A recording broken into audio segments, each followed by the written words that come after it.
welcome to the show, Rick Glanvill. How's it going? Oh, good, Chris. How are you? Pleasure Yeah, to be a guest on your pod. yeah, very, very good. So, what can you tell me about the new Chelsea book that you've put together? It's the official history, isn't it? Yes, it is the official history of Chelsea Football Club for the 123rd year of our 120th year of our existence, I should say. Um, and yeah, it's a labour of love, something that I've been working on my entire life with this lifelong obsession with Chelsea and its amazing history. So it's like for people that like loads of images, it's that. It's got tons of original stuff that I've sourced over the past 40, 50 years. Some of them souvenirs from my childhood, some of them stuff that I found in records offices and in my endless search for novelty items about Chelsea Football Club. But also it's a chronology. And really, I think I've written lots of books about Chelsea, but I think this one has my best take, uh, looking back with the prism of history and understanding the evolution of our club, the good and the bad about it, much much better than I ever have because I've discovered lots of new sources around particular areas that really do shed new light on. So I think people that really know the club very, very well, and lots of people know it much better than I do, um, will still be able to get something fresh from reading it. And those that are new to the club and kind of understand a little bit about our history, but not a great deal, well, this is honestly dive in, swim around, enjoy yourself because there are so many great stories for you to discover. And as I said, for people that think they know the history, there'll be some surprises in there as well and some detail that they won't previously have heard. Something that I found interesting was that Chelsea were the first team to qualify for the European Cup, weren't they? And then the FA said to Chelsea that we shouldn't partake in this event, and we didn't. And then Manchester United did the next year. Yeah, that sort of sums up if you like, that dynasty of the club that was under the Mears family, who were in charge of the club for three-quarters of a century. And you're talking about 1955 when we won the Football League for the first time after 50 years of real frustration, having brilliant players.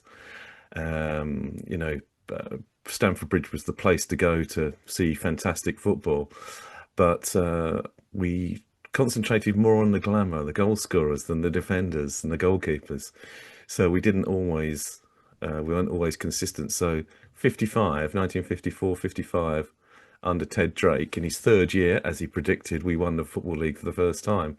And the great thing about Ted Drake, it's sort of a watershed moment because up to then, we'd been this, as I said, this sort of showbiz team, this happy-go-lucky side, score loads of goals, concede loads of goals. Ted Drake wanted to change all of that. In fact, he wanted a root and branch renovation of the club, and that included the supporters, that included the nickname, that included the whole attitude of the club.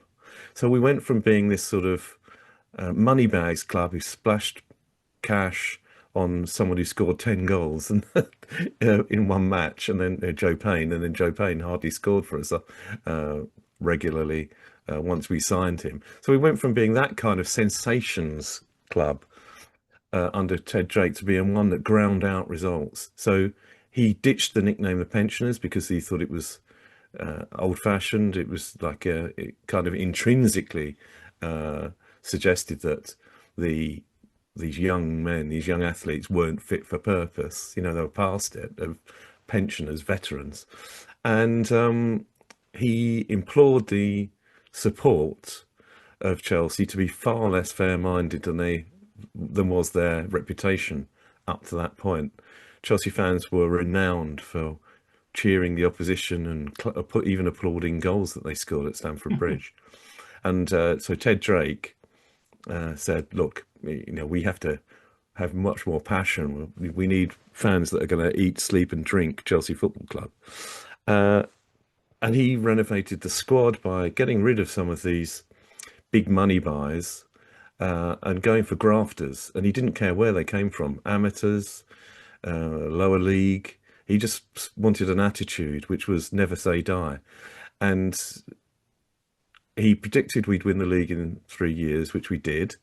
And, he created some superstars like Roy Bentley, who was a brilliant skipper and centre forward. But mostly it was a team ethic. And suddenly Chelsea had won the league. And so at the time that we were progressing towards the title, not only was there a newspaper strike, so no one could read about our progress, we very nearly went, our championship nearly went unreported, which is so very Chelsea at that time. But while all of this, while the charge to the championship was taking place, over in France, Gabriel Hanot and L'Equipe, the sports magazine, had recognised the value of international friendlies that had been taking place and thought that this should be far more regular. And so they instituted the first European Cup to start in 1955, 1956. It went under the auspices of UEFA. Chelsea attended all of the formative meetings. John Battersby, our club secretary, was given a high-ranking position on the steering committee, so looking after fixtures and the practicalities of running this competition in parallel with league fixtures over the course of a season. We were actually drawn to play a team called Djurgårdens from Sweden in September 1955. But so we'd accepted the invitation and we'd be very, very much part of that, the formation of the European Cup, the Champions League as we know it today. So not a tiny little competition, but the world's elite club competition, no less. And we were part of that formation, very instrumental in making it happen. So there still was a hurdle of having the Football League, who obviously we played in Football League Division 1 at the time, so they were our kind of minders, to get permission to fill midweeks with these fixtures, these overseas fixtures. And with no small amount of Little Englander and kind of xenophobia, the Football League decided that Chelsea should not take part in this inaugural competition because it would just congest the fixtures list. I actually researched to see whether there was any veracity that it would affect the fixtures list, and it wouldn't have. So that was complete BS. Yeah. This is made even more peculiar by the fact that one of the board members of the Football League was no less a person than Joe Mears, the Chelsea chairman. Now, he happened to be ill that day when they were voting. And via telephone, the outcome of the decision was conveyed to him that it would be better if he fell on his sword and said, okay, I agree with this decision, rather than protested it, because politically it would be very difficult for him to go against what these other chairmen were saying. So he acquiesced. On his sickbed, he rang round the rest of the directors and John Battersby, who was furious and said, we're not going to take part in the European Cup. I mean, I can't think of a bigger missed opportunity in football terms than setting up the Champions League and then deciding not to enter it. And as you point In out, terms of the book as well, I mean, you could have said the first English side to qualify for the European Cup, the Champions League as we know it today. I mean, lots of great things to talk about from a much more modern era, but still, that would have been a lovely thing to put in the book, wouldn't it? oh, I really lament that decision. I think it was, when you think of Real Madrid won it, time after time early on, they became a world power through the European Cup. And as someone who obviously I'm so involved I'm always writing about the club and researching, and you really notice a spike in interest when Chelsea won the Champions League the two times we have won it. I don't know if you know, but we're the only club in London that's ever won it. But you notice a spike of interest from all around the world. It's unbelievable that it's that competition. You can win the Premier League, and that raises your profile.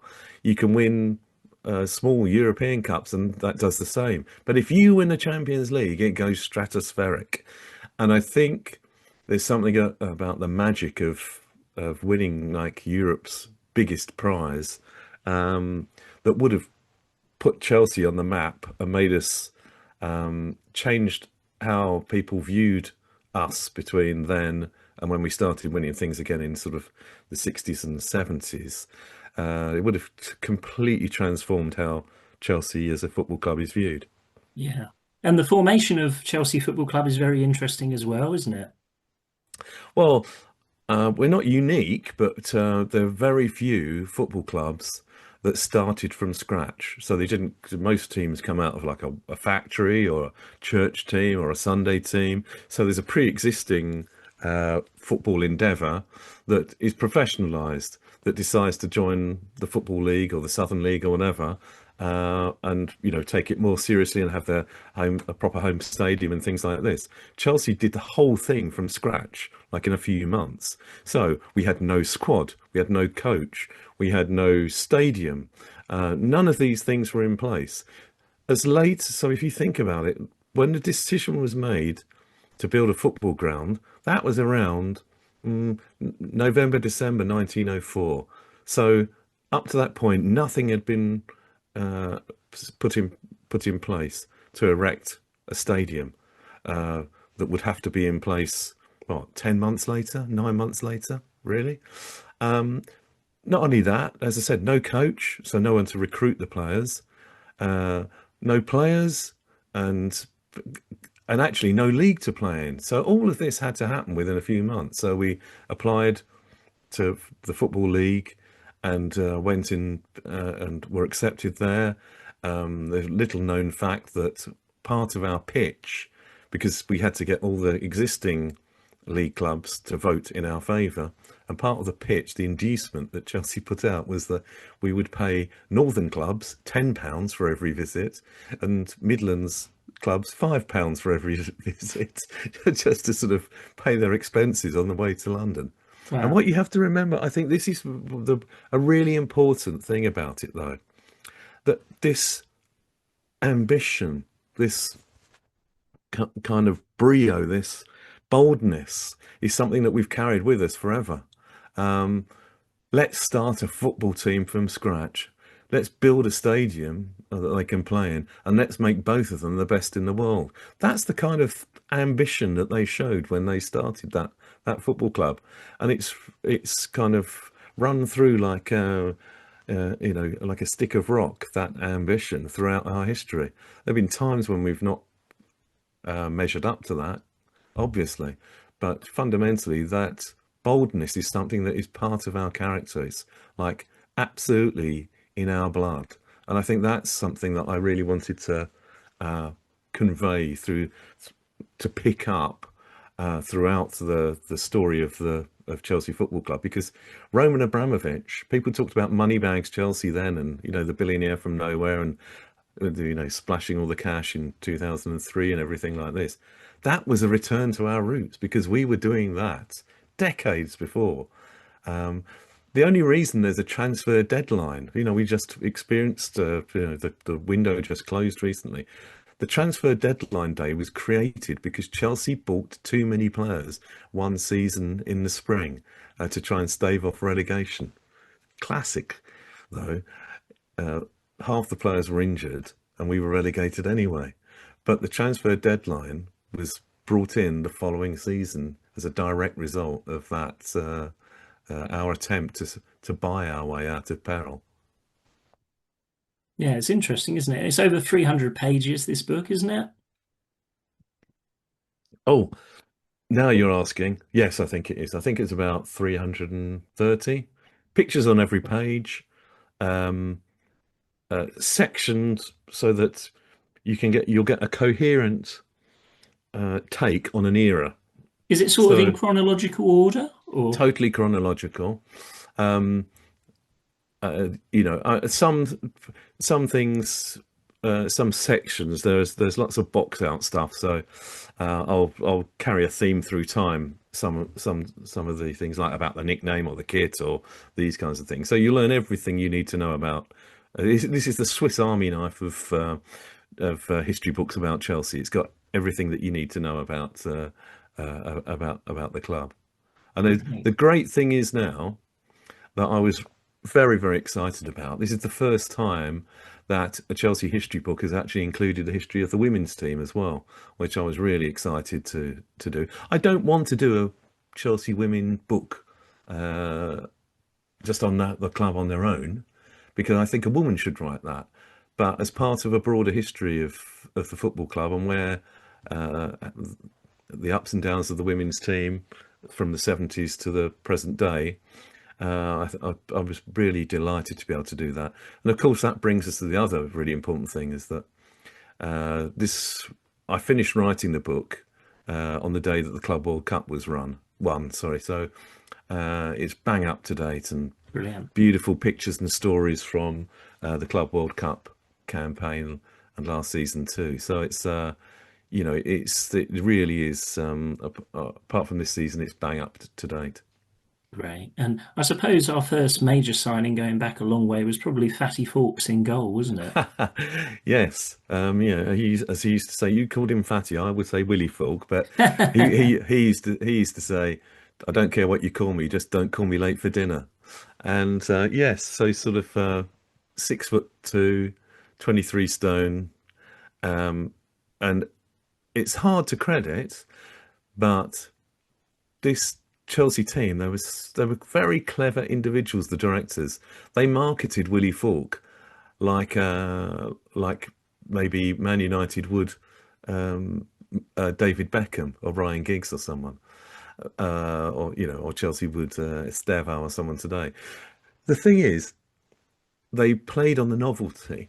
So that when Chelsea went to away games, not only was Chelsea a novel team, but this huge, monstrous goalkeeper who was as agile as a kitten and used to save penalties for fun. There was something of like the circus coming to town, and Chelsea paid people to walk around with A boards, so like a board at the front and one at the back, as advertising saying, "Come and see the 23 stone goalkeeper playing at your local stadium." So they were very smart people. Alongside this ambition, there was a business nous that really stood them in good stead. So these things are really important, right? Chelsea of Stamford Bridge has had the biggest average home attendance over the course of a league season 9 times, Hmm. and lots of those were in the very early days. So we were the first team to average over 30,000 home league attendance. And what was First to the do what was that record attendance against? Wasn't it Moscow? Moscow Dynamo. That was a friendly game in 1945, but that's an unofficial. Unofficial. But wasn't it Yes, like 100,000 or it was a lot, it wasn't it? reckoned people that were there. Obviously too young, but people that were there reckon it was 110,000, 120 Wow. maybe. The gates were broken down. In fact, in the book, you'll see there's a letter from someone, an official, who said that thanks for the free tickets to the Moscow Dynamo's game. He was a local Chelsea and Kensington councillor, and he thanked the club for the free tickets, but he said I didn't need them because the gates had been broken down. So local councillor availed himself of the storming of the gates to attend the game. Um, so that was officially 78,000. I mean, the official record is 82,905 against That's still an Arsenal in incredible amount of people, 1935. isn't it? At 82,000. the bridge. When you Yeah. think that, yeah, Terracing, but still. yeah, 39, we get 39, 40,000 now. The biggest crowd I think I've been in at Stamford Bridge was 55,000 just after Boxing Day on against Fulham, and that felt big. But you can imagine 82,000, and the photos, of course. We've got some great photos of them, and there are people like lining the so Chelsea used to have a running track around it, a greyhound track, and there were people sitting down on that and right up against the touchline. Um, so you can imagine it was a sort of sensational match to be at, and we were a team of those kinds of things where, as I said, we had a massive showbiz following, and it just seemed to sort of be part of the day that you'd spot a film star or a music hall star, and then you'd see something mad happen on the pitch, and Raquel Welch went to the bridge, didn't she? And that was yeah, during Aussie's time. well, I mean, that's part of it, you see, because uh, part of the I always think that football clubs reflect their locality.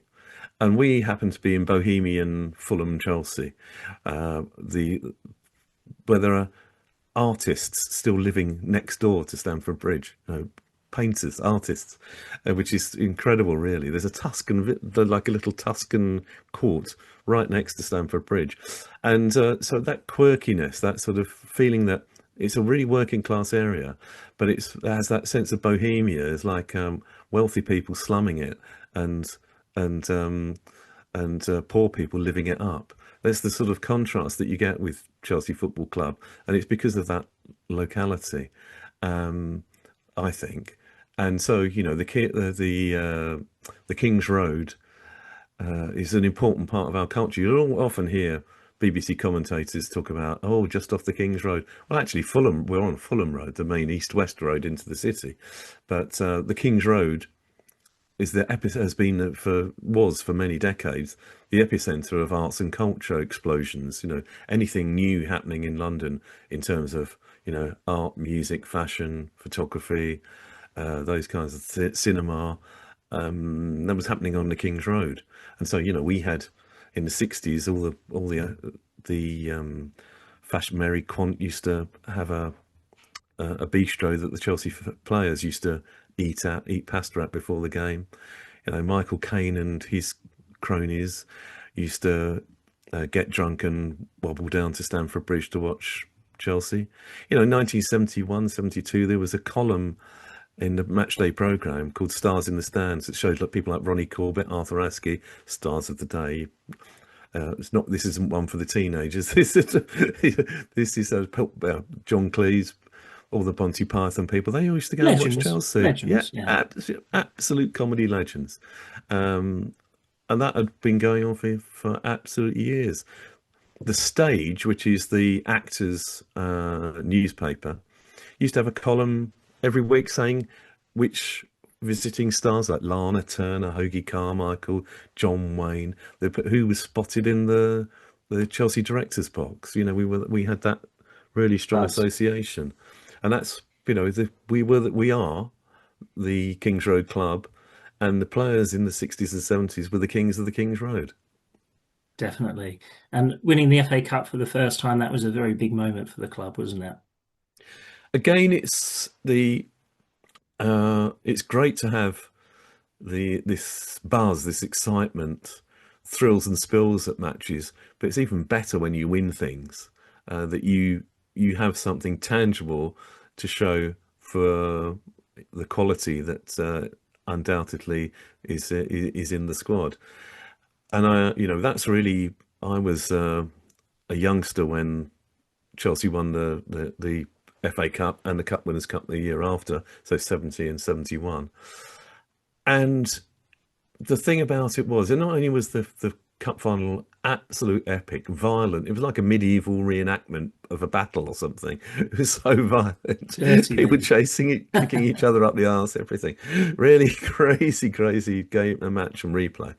And there was something also epic and dramatic about the way it was won. It's sort of Chelsea came from behind and Dave Webb, who had a torrid time in the actual final, was going to compete run around in the final by Eddie Gray. He's the one who steps up.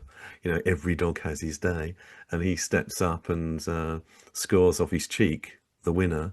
And no one can ever take that away from him or Chelsea. And so that was the sort of fulfillment of the promise that we'd seen of this young team that had largely come through the this amazing academy that we've always had.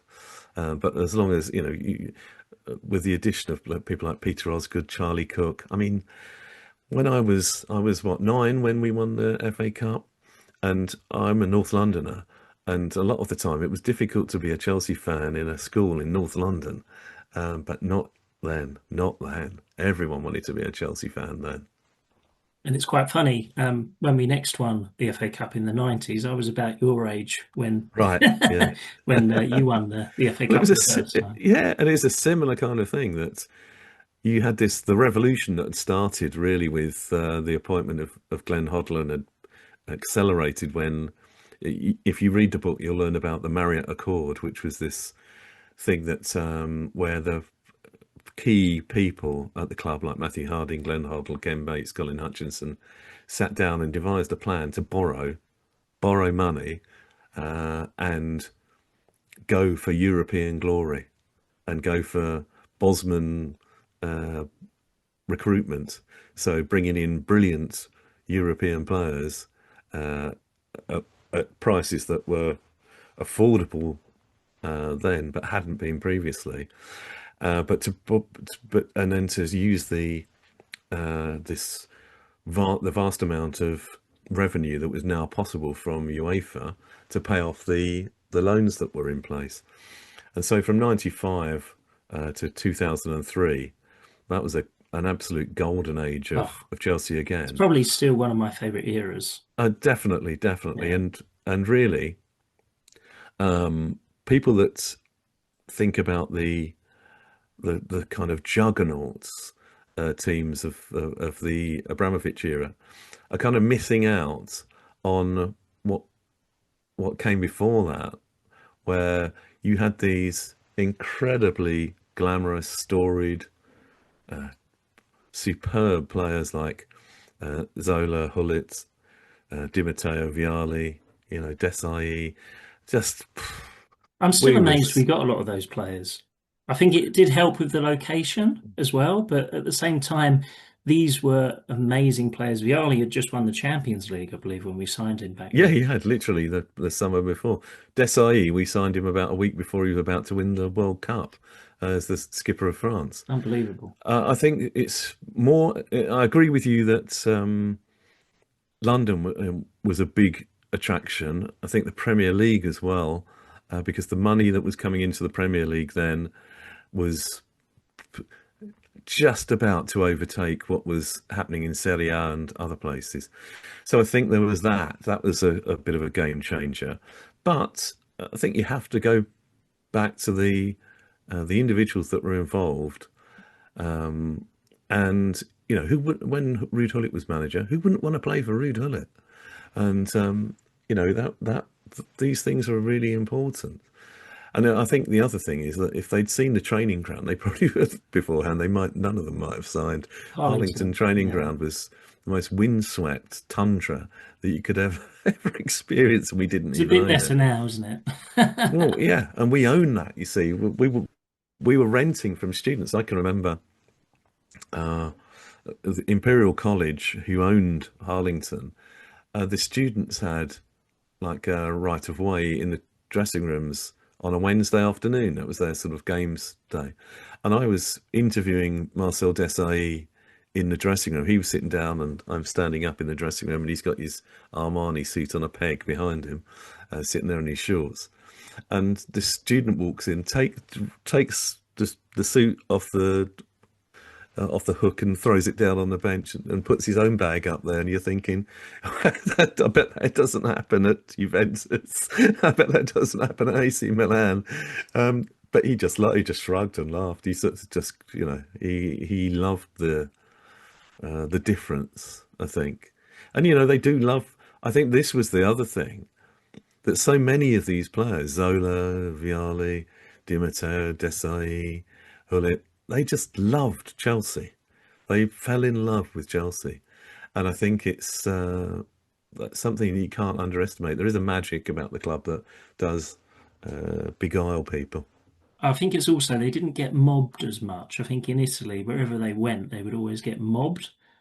It's And true. And Di Matteo, I think he opened up a restaurant. You know, if probably that would get mobbed all the time in Italy or Spain once supporters found that out. But they could be invisible. Lots of them would say you could see that fans in a supermarket, fans recognise them, and then some of them might like politely come up and say, "Excuse me, are you Marcel Desailly?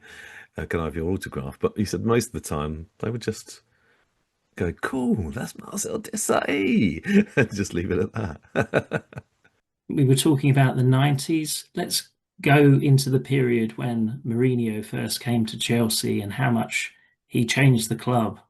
How big do you think it was when he arrived at Chelsea? Well, we've discussed the fact that the personnel were there and the ambition was there. And we've also talked about Ted Drake in the 1950s and the consistency, the goal of consistency that is, uh, always sought after.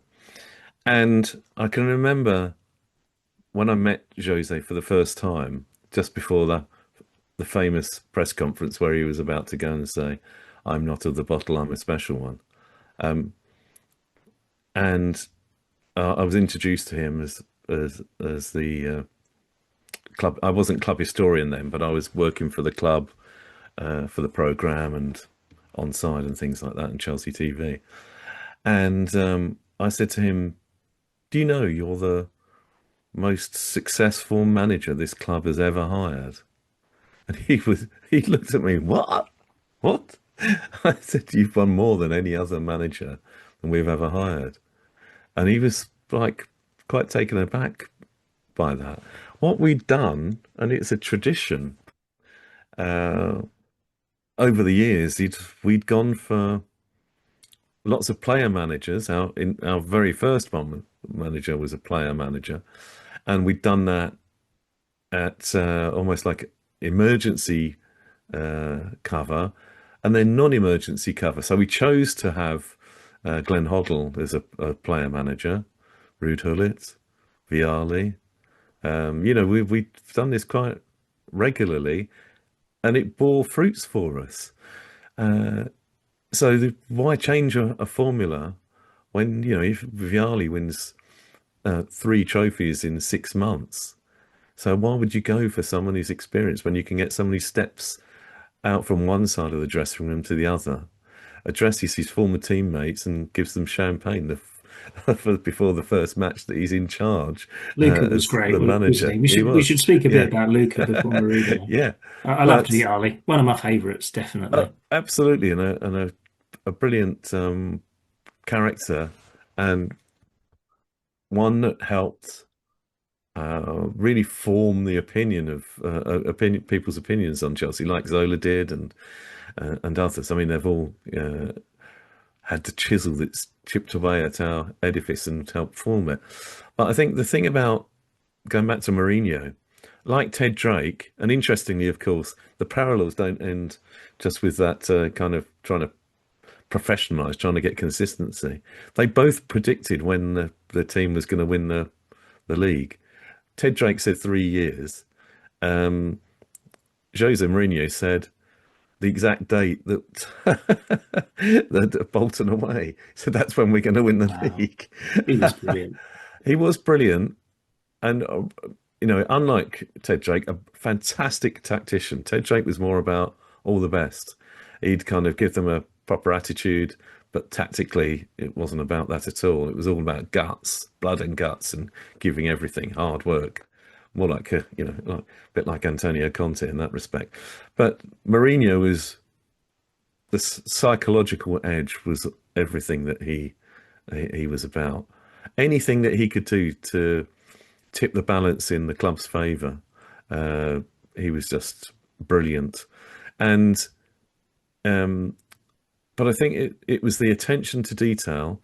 It was also, I think this is lost a little bit. It was he introduced much more professional training sessions with lots of Rui Faria and other assistants that were more compartmentalized. They they were much keener not to wear out the players, not to overstretch them, not to tear muscles, because, what do they say? The best ability is availability. You can be the best player in the world, but if you're on the bench, you're no use to, or can't make the bench, you're no use to anyone. So I think that kind of professionalism that he introduced in the training, but also in the mentality, he created a kind of them and us mentality, siege mentality that served us brilliantly.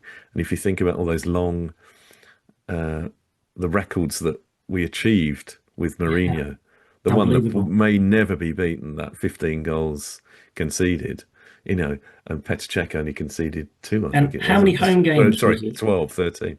How many home games was it we were undefeated? Was it two 86, I think. seasons? Yeah, yeah. And in fact, Mourinho kept his record. I think it went. Uh, his successor obviously couldn't maintain that, unfortunately. And I think that was a bit of it. That was a when you think you're going from the most successful manager ever to not a player manager, but a kind of a manager who's never won anything, and who isn't of the same cut, isn't at the same standard. I think that set us back, but only momentarily. After that, we then started to kind of get the best in show.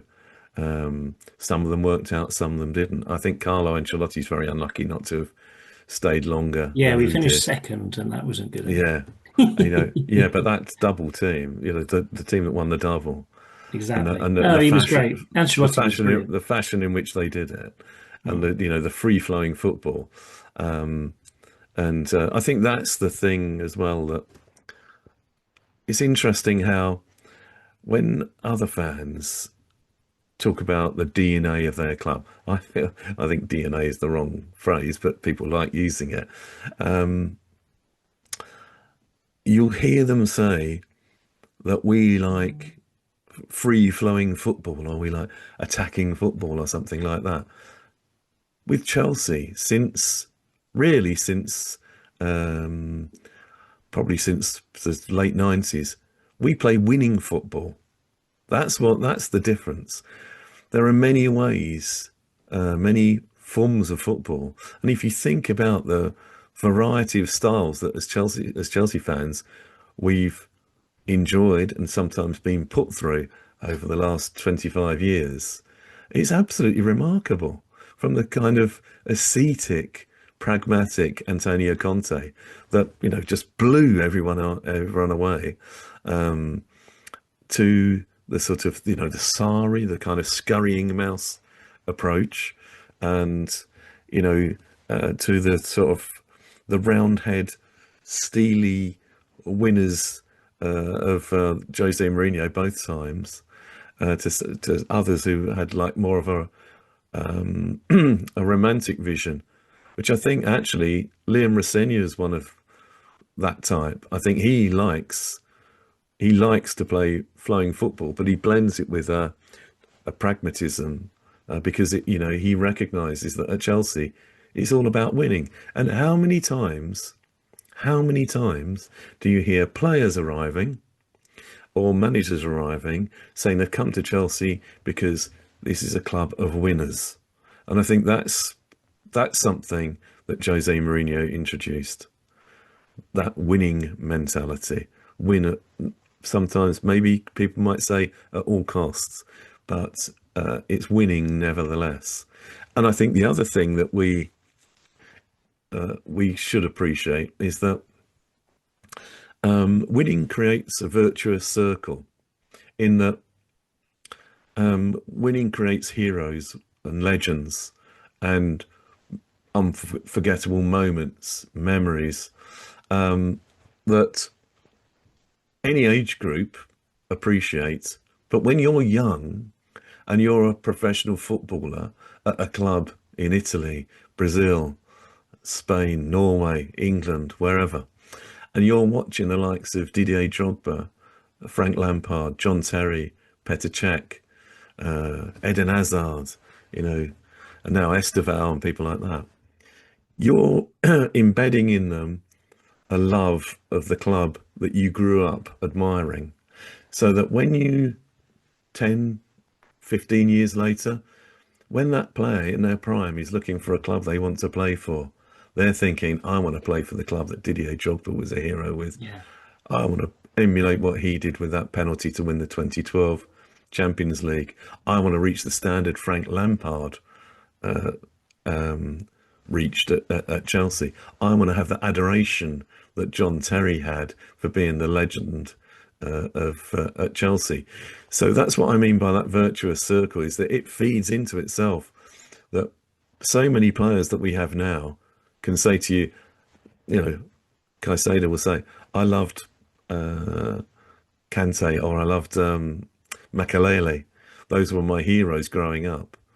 And it's not coincidence that they were playing for Chelsea, and they are, and they're the youngster that watched them and fell in love with that club is now playing for our club now. Yeah, yeah, they want to emulate their idols, don't they? Absolutely. And why not? And this is why, and I do think there's magic in that royal blue. There's something it's very easy to fall in love with that royal blue. And I'm just to say, I have no red in my house whatsoever. We don't even have red flowers in our garden. It's blue all the way. And I do, excuse me, I do think there's a magic in that. And I think that's why it's easy to be proud of wearing that royal blue. Yeah, and of course we have to talk about when Chelsea won the Champions League for the first time. I think every Chelsea supporter knows where they were when Didier Drogba scored that penalty and made Chelsea history. It meant so much, didn't it? It was just brilliant. One of those best Yeah, moments if you ever. go on, if you search YouTube, you might find the clip of me being hugged by Frank Lampard immediately after the game as he went to collect his medal. You will hear him swear, so don't let the children watch it. But um, yeah, it's really interesting because that was a team that was slightly past its peak, um, and I think the best Chelsea team, or the Chelsea team best equipped to win the Champions League was probably the 2008 one that lost to Man United in Moscow. Maybe the one after that in 2009, because they were still, I think they were really massively in their prime. But these were now battle-hardened veterans with a mixture of youthful brilliance, like your Ramirez's and people like that. And uh, we were denied in Moscow by that dodgy pitch that John Terry could have, or, the missing penalty, and then Nick Anelka not being ready I've never to take rewatched his that. ones. I've never rewatched that penalty. Well, I was in the stands in Moscow, and I was directly in line, and I saw the ball, and I thought, keeper's gone the wrong way. It's going in the corner of the net, and it just kept going. Hit the post. But there was something about losing that, and also the disgrace of Barcelona. Barcelona, the Yeah, I was there. refereeing Oh, performance. Yeah, the Avrebo performance. There was something about those two that rendered the eventual triumph even more freeing, even more liberating, even more kind of I think it sensational. was made better because we had how many? I think we were in the competition 10 seasons before Mm, we won it. yeah. And as you say, we suffered many heartaches along the way, so it did make it even more special. I would say that, but I really think it did. But also, Chris, the other thing is, of course, that if you wanted anyone to win it for you, it was the man who'd been sent off and didn't take a penalty in Yeah. 2008. So there was something almost biblical, it's like a Bible story or a gripping soap opera cliffhanger, that the man, the man who had kind of let, I wouldn't say it, but he kind of let his teammates down by being sent off and not taking a penalty in Moscow, was the man who coolly not only equalised fantastically, but coolly dispatched the winning penalty. And I think also that whole performance, there were so many moments that seemed to be again heightened drama. The fact that when we got into the stands in Munich, and as a reminder, obviously it's Bayern Munich that we're facing. It's their place, their pad, their home Our turf. trophy. Yeah, and they put up, yeah, exactly. They put up banners saying in German, uh, our city, our stadium, our trophy." And I did notice before the match that none of the Chelsea players touched the Champions League trophy, whereas quite a yeah, few of the Bayern Munich players did. I think that was I think that was a superstition. Again, a bit of clever psychology from Di Matteo and Newton, the coaching team, that they before that. Oh, well, not only just uh, uh, let, let's not forget they Ryan Bertrand makes his debut as a left winger, a fullback playing a left wing, to completely throw Munich off guard. Playing a youngster like that, completely out of the blue. But back to the psychological thing, the night before, they had gotten to the loved ones of every player involved and got them to record videos on their phones to encourage the players who were going to be performing the following night. And every one of the players will tell you that just blew them away. They thought it it kind of the message was, it doesn't matter what you're still our heroes. Doesn't matter what happens tomorrow night. We still love you. You've still done fantastically. And it just cut through the tension so that the players just felt like they had all this support coming from afar, from their loved ones. And it didn't matter if they failed, but they couldn't fail. With that backing and with that preparation, with all of that support, they knew that they could do it. And if you think about in the match, Didier Drogba saying, when we went 1-0 down, Didier Drogba saying to Juan Mata, "You're going to get the corner and I'm going to score from it." And that's what happened. Yeah, Torres won the corner, didn't he? I believe. Yeah, yeah. But But, an unbelievable header. And yeah, I do think it was written in the stars because, of course, when we yeah, won it, it was the date of our formation, wasn't it? yeah, 1905, yeah, 19th of exactly. May. Yeah. The other thing is, yeah, well, Ruud Gullit, and I say about, players falling in love with the club. He was throughout our campaign. He just kept saying, "Oh, it's this Chelsea are going to win it. Chelsea are going to win it. There's a blue angel on the goalpost." And if you remember, Iron Robin missing a penalty because Mikel has been like that in his ear. You never scored past Petr Cech in training, did you? You always knew which side you're going to go. We all know what side you're going to go. you know, just brilliant moments. So that's the other thing. Didier Drogba was the one who conceded the penalty.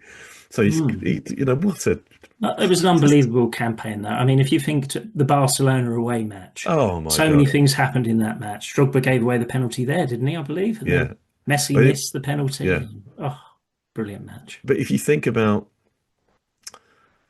um, that Torres goal, the equaliser in that game. When we're down to 10 men, we've been playing for 10 men for 40 minutes or whatever, 60 minutes, whatever it was. It's one of the great, but less important goals because we were going through anyway. It was just such a Confirmed it, beautiful didn't it? moment. Yeah, it was just such a beautiful For me, it was worth personal 50 moment. million, you know. Yeah, yeah, It exactly, was brilliant. I don't think I've exactly. ever gone so crazy for a No, Chelsea goal. I went and, absolutely and bananas. also it kind of it justified the result. I think that's what you can say, even though we were going through anyway. But that sumptuous goal by Ramirez, I think Lampard dispossessed Messi to put the ball through. Things like, oh, was it Iniesta? I can't remember now. But loads of great moments in that entire campaign that you look back on, and the little things stand out, Uh, and I mean, I loved the 2021 game, and obviously beating Man City in the final. But it's a different circumstance with lockdown and everything else that had been going on prior to that. And also, I never ever take for granted any success at all. And I don't think a lot of Chelsea fans do. I think we're not an entitled support base at all. I think we appreciate everything that comes our way, and we kind of understand when adversity strikes. Because even in our greatest moments, they've emerged from a kind of a bonfire of sometimes of adversity. So I think we're appreciative of everything that comes our way, and we're just so lucky that it often does. And we very, two trophies last season. It's incredible that we go to places, we see things that other fans don't see, and we have experiences that other fans don't, and we must never ever take that for granted. No. But yeah, I mean, 2021 for me, I enjoyed that more because I was remembering on the day of the match itself. And if you were watching any, Sky Sports News or ESPN, whatever it was at the time, um, we weren't even given a chance. And when No. Chelsea are the underdogs, we always show up. I think we Yeah, do. yeah. We always, but they were Man City supporters and they were having a drink and you can understand it. But they were like, oh yeah, we'll win easy, 3-0, 4-0. And We that have was the beaten them in only, the league twice, though. I yeah, mean, I can see why yeah, they were confident. But yeah, that was the yeah. only thing on the day I thought maybe because Mm, but nobody said we had a chance. It was that kind of underdog thing. Yeah. yeah, yeah, yeah, yeah. But also, I think how I think there was far less tension in the actual game. There was really nothing that they offered apart from at the last few minutes when I'm trying to think who it was, kind of drifted a shot just over the bar, and that was the I closest think they Tuchel really got it came. right 100% in the Mm, final, yeah, tactically. yeah, He was very yeah, good like that, I thought. yeah, exactly. And but it's the the greatest point about it is that we've won it twice. We've won all of the European trophies twice. And if you look at our fantastic history in UEFA competitions, stretching back from 71 to 2025, extraordinary. You know, when you look at Arsenal have won two European trophies, and that's it. I think that's the thing that we must always appreciate is that part of that winning mentality is that obviously you get to finals and semi-finals and things, and you know, never think to yourself, there'll be another one in a few years' time or next year, because there might not be. We've got to enjoy all of these. Go to as many of the games, semi-finals and finals as you possibly can, because lots of other clubs don't get that. They just don't experience that. I'm going to have to go now, No, actually. no So, problem, Rick. So yeah. your book's out everywhere? Uh, it's yeah, you can buy it cheaply through Amazon, but if you don't like their principles, there are plenty of other places that you can go and get it, and you can order it through the club as well. You can get uh, there are some signed by Kerry Dixon that you can get through chelseafc.com, through the mega store, and I hope people enjoy it. I hope people can see that a lifetime of love has been ploughed into that into those pages. Great. Well, thanks a lot, Rick. It's been great to speak to you. Yeah, great talking to you as well, Chris. Look after yourself.